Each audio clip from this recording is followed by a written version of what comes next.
தேசிய அரசியல புரட்டி போடும் விதமாக ராகுல் காந்தி அவர்கள் செய்த சம்பவம் என்ன? இப்படியாக இருந்த ராகுல் காந்தி அவர்கள் இப்படி மாறுறதுக்கு காரணம் என்ன? தொடர்ந்து அவர் மீது பல இளைஞர் மத்தியிலும் மக்கள் மத்தியிலும் அவர் நிலைத்திருக்க காரணங்கள் என்ன? இது ஒரு பக்கம் இருந்தாலுமே அவர் கேட்கக்கூடிய கேள்விகளுக்கு மோடி அரசாங்கம் மௌனம் சாதித்துட்டே வருது. இதெல்லாம் குறித்து முழு விவாதமாக தான் இந்த வீடியோவில் நம்ம பார்க்க இருக்கிறோம். வாங்க வீடியோக்குள்ள போகலாம்.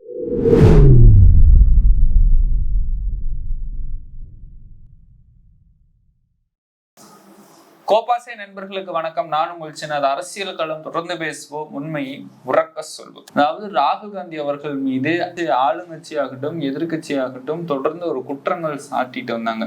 இவருக்கு மனசாட்சியே கிடையாது, சும்மா வெளியூருக்கு போயிட்டு சுற்றுப்பயணம் போயிட்டு வராரு அப்படின்னு சொல்லிட்டு.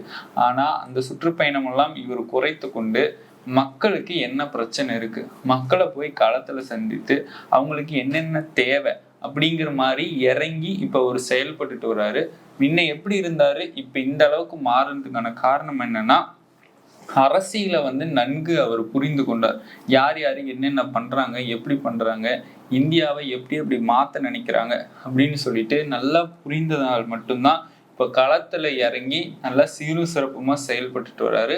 அதனால அவருக்கு எங்களுடைய சார்பா ஒரு சல்யூட் அப்படின்னு சொல்லிட்டு, இந்த ஆர்எஸ்எஸும் பாஜகவும் என்ன நினைக்கிறாங்க, என்ன பண்ண நினைக்கிறாங்க, அதாவது இந்து நாடா மாத்த நினைக்கிறாங்க. இந்தியாவுக்கே ஒரே கடவுள் ராமர் அப்படின்னு சொல்லிட்டு இந்த ஆர்எஸ்எஸ் உடைய இந்துத்துவ கொள்கையை பரப்ப நினைக்கிறாங்க மக்கள் மத்தியில. இப்படி பரப்ப நினைத்தாலுமே ஒரு சில மக்கள் ஆதரவு கொடுத்தாலுமே ஒரு சில மக்கள் பகுத்தறிவோட செயல்பட்டு அதை எதிர்த்துட்டு வராங்க. இதெல்லாம் ஒரு பக்கம் இருந்தாலுமே இப்ப ராகுல் காந்தி அவர்கள் இந்த ஓபிசி கூட்டத்துக்கு போயிருக்கிறாரு. அதாவது பிரதமர் மோடி அவர்களுக்கு அறைக்கு பக்கத்தாலேயே இருந்து அந்த கூட்டத்துல நான் சந்தித்து வந்ததா தகவல் சொல்லியிருக்கிறாரு. அந்த கூட்டத்துல மோடி அவர்களை நேரா பார்த்ததுல அவரு என்னை பார்த்தாலே பயப்படுறாரு அப்படிங்கிற மாதிரி எல்லாம் சொல்லியிருக்காரு. அதாவது இந்தியாவுல ஒரே ஒரு எதிர்கட்சி தலைவர் பாஜகவுக்கும் ஆர்எஸ்எஸ்க்கும் தொடர்ந்து எதிர்த்து குரல் கொடுத்துட்டு வர்றாருன்னா அது ராகுல் காந்தி அவர்களாகத்தான் இருக்க முடியும். மக்களின் தலைவர் ராகுல் காந்தின்னு சொல்லலாம்.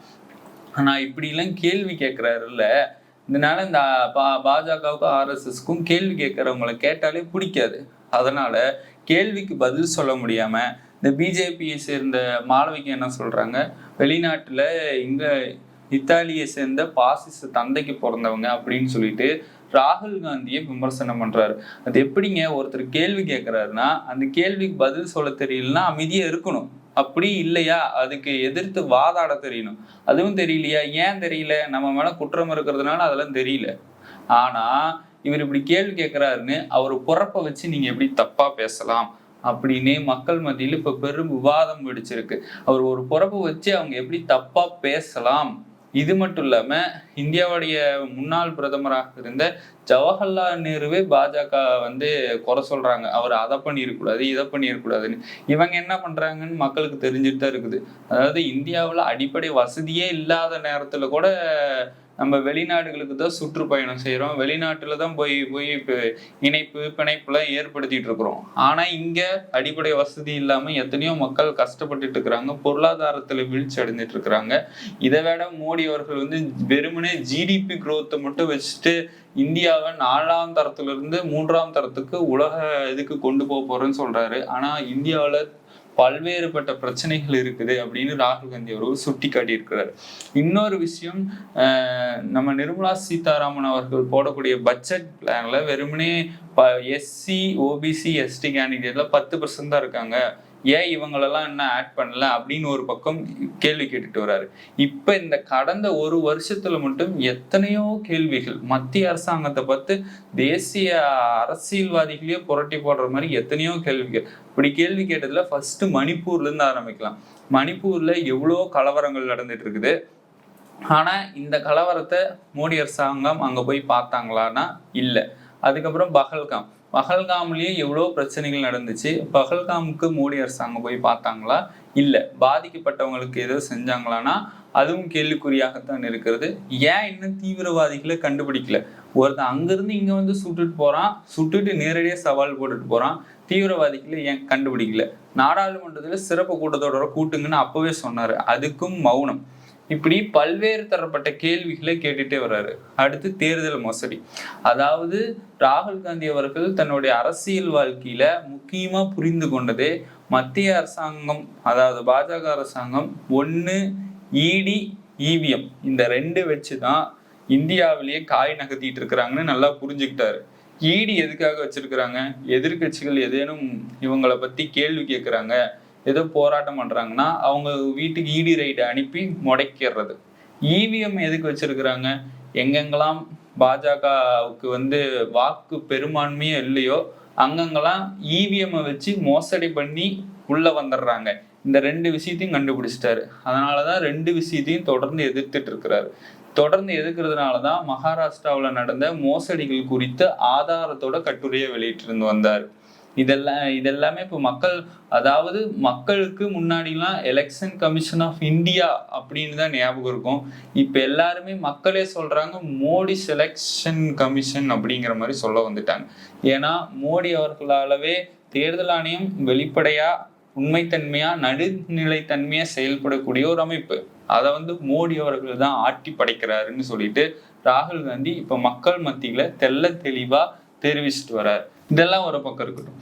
தன்னுடைய ராகுல் காந்தி அவர்கள் அரசியல் வாழ்க்கையில உண்மையை ஒத்துக்கொண்டார். ஏன்னா மன்மோகன் சிங் ஆட்சியில அப்பவே சாதிவாரி கணக்கெடுப்பை எடுத்திருக்கணும்னு ஒத்துக்கொண்டார்.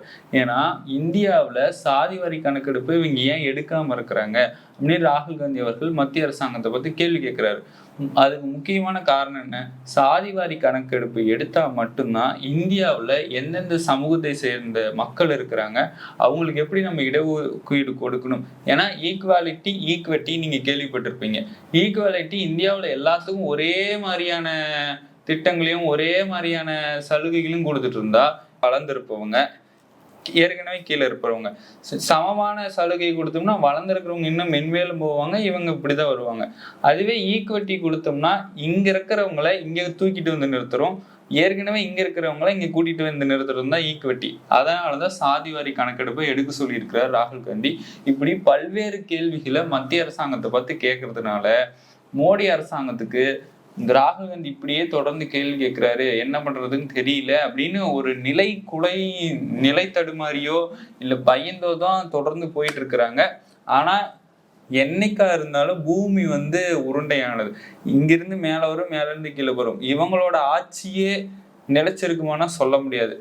மனிதன் ஒரு நாள் மேல இருப்பான், ஒரு நாள் கீழே இருப்பான். ஆனா இவங்க ஆட்சி அதிகாரம் அவங்களுக்கு கண்ணை மறைக்குது அப்படின்னு ராகுல் காந்தி சொல்றாரு. நிச்சயமாக இவங்க ஆட்சி என்னைக்கா வேணாலும் கைவிட்டு போகலாம், அவங்க கிட்ட அதிகாரம் எப்ப வேணா கைவிட்டு போகலாம். ஆனா இப்ப ஆட்சி அதிகாரம் கண்ணை மறைச்சு தலை வச்சு ஆடிட்டு இருக்கிறாங்க அப்படின்னு ராகுல் காந்தி அவர்கள் பதிவு பண்றாரு. இந்த பதிவு இப்ப மக்கள் மத்தியில கொஞ்சம் கொஞ்சமா போய் ரீச் ஆகுது, இளைஞர்களுக்கு எல்லாம் ரீச் ஆகுது, அவர் செய்யக்கூடிய விஷயங்கள்லாம் ரீச் ஆகுது. அதனாலதான் இப்ப ராகுல் காந்தி அவர்கள் தன்னோட அரசியல் வாழ்க்கையில நன்கு புரிந்து கொண்டு இது மும்முரமா செயல்பட்டு வர்றாரு. அதனால எல்லாருமே அவருக்கு வாழ்த்துக்கள் தெரிவிச்சுட்டு வராங்க. அடுத்து வரக்கூடிய சட்டமன்றம், நாடாளுமன்றம் தேர்தல், எல்லா தேர்தலையுமே இந்தியா கூட்டணி காங்கிரஸ் நிச்சயமா வெற்றி பெறும்னு மக்களாலே எதிர்பார்க்கப்படுகிறது. சரி, இதெல்லாம் ஒரு பக்கம் இருக்கட்டும். இப்ப மழைக்கால நாடாளுமன்ற கூட்டத்தொடர் நடைபெற்றுட்டு வருது. அதுல தேஜஸ்வி யாதவ் அவர்களுக்கும் நிதிஷ்குமாருக்கும் ஒரு கடுமையான சண்டை போயிருக்குதாமா அப்படின்னு சொல்றாங்க. ஏன்னா இந்த நிதிஷ்குமார் அவர்கள் அடுத்து பீகார்ல ஆட்சி அமைக்கிறதுக்கு பல விஷயங்கள் பாஜக அரசாங்கத்தால பண்ணிட்டு இருக்கிறாங்க. இப்படி போயிட்டு இருக்கிறதுனால தேஜஸ்வி யாதவ் அவர்கள் என்ன சொல்லிட்டாங்க, இப்படியே நீங்க பண்ணிட்டு இருங்க, நாங்க தேர்தலை புறக்கணிக்கப்படும் அப்படின்னு சொல்லிட்டு செய்தியாளர்கள் சந்திப்புல சொல்லியிருந்தாரு. ஆனா தேஜஸ்வி யாதவுடைய அவங்க அம்மா அவர்கள் இப்ப பீகார் ஃபுல்லா நான் பரப்புரை பண்ண போறேன்னு ஒண்ணு சொல்றாங்க. ஏன்னா என்னோட மகனை கொல்ல பாக்குறாங்க, பாஜக அரசாங்கம் செஞ்சாலும் செய்வாங்கன்னு எதிர்கட்சிகள் சொல்றாங்க. ஏன்னா அவங்களுக்கு ஆதரவா இருக்கிறவங்களையே அவங்க வேவு பார்ப்பாங்க, ஆனா அவங்களுக்கு எதிராக இருப்பவங்க அதை விட வேவு பார்த்து அவங்களை ஏதோ ஒண்ணு பண்ணிடுவாங்க. ஏன்னா பீகார்ல பிஜேபியை சேர்ந்த ஒரு முக்கிய பிரமுகர் தொழிலதிபரே சுட்டு படுகொலை செஞ்சிருக்கிறாரு. இதெல்லாம் நமக்கு தெரிஞ்ச விஷயம் தான். அவங்களோட மகனை ஏற்கனவே 6 வருஷத்துக்கு முன்னாடி சுட்டு படுகொலை செஞ்சாங்க. ஆனா அந்த கேஸ் இன்னும் என்ன ஆச்சுன்னே தெரியல. பிஜேபிக்காரங்களுக்கே அப்படி நடக்குதுன்னா எதிர்கட்சிகள் அங்க வாழக்கூடிய மக்களுக்கெல்லாம் உயிருக்கு உத்தரவாதம் கிடையாது. ஏன்னா அந்த மாநிலம் அப்பேற்பட்ட மாநிலமாக இப்ப பீகார் இருக்கு. இதெல்லாம் மாறணும் அப்படின்னா அங்க காங்கிரஸ் கூட்டணி வெற்றி பெற்றா மட்டும்தான் மாற முடியும்.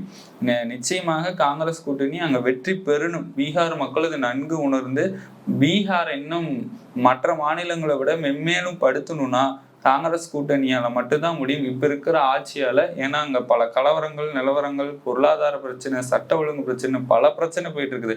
இதெல்லாம் முறியடிக்கணும்னா காங்கிரஸ் கூட்டணியால மட்டும்தான் முடியும். சரி, இப்ப தேர்தல் ஆணையம் சார்பா ஸ்பெஷல் இன்டென்சிவ் ரிவிஷன் நடத்திட்டு வராங்க இல்லையா, அதுல ஒரு முக்கியமான நியூஸ் வெளியே இருக்கு. என்னன்னா, தேர்தல் ஆணைய சார்பா எந்த அதிகாரிகள் நியமிப்பாங்கன்னா, அரசு அதிகாரிகள், அங்க வேலை செய்யறவங்க, அரசியல் வேலை செய்யறவங்கலாம் போய் இந்த கணக்கெடுப்புக்கெல்லாம் நிர்ணயம் பண்ணுவாங்க. ஆனா அவங்களோட சுதந்திரப்படி அவங்க வேலை செய்யாம மோடி அவர்களுடைய அரசாங்கம் தான் அழுத்தம் கொடுக்குதாங்க, இதை செய்யுங்க அதை செய்யுங்க, இல்லைன்னா 24 மணி நேரம் வேலை கொடுத்துருவேன். அதனால அவங்களே எனக்கு இந்த இதெல்லாம் வேணாம் அப்படின்னு சொல்லிட்டு தன்னைப்பால ராஜினாமா செஞ்சுட்டு போற நியூஸ் வந்திருக்கு. அங்க ஒரு அதிகாரி வாக்குமூலம் கொடுத்திருக்காரு. இதை இப்ப அண்மையில வந்து நியூஸா பாக்குறோம். அதனால இப்ப வந்து மக்கள் வந்து நன்கு புரிந்து கொண்டாங்க, இந்த அரசாங்கம் நம்மளை அழுத்தம் கொடுக்குறாங்க, வேணும்னு வெவ்வேறு மாதிரிலாம் செய்ய வைக்கிறாங்க, அவங்க வெற்றி பெறத்துக்காக நம்மளை பயன்படுத்திக்கிறாங்கன்னு மக்களுக்கு நன்கு தெரிய வந்து விட்டது.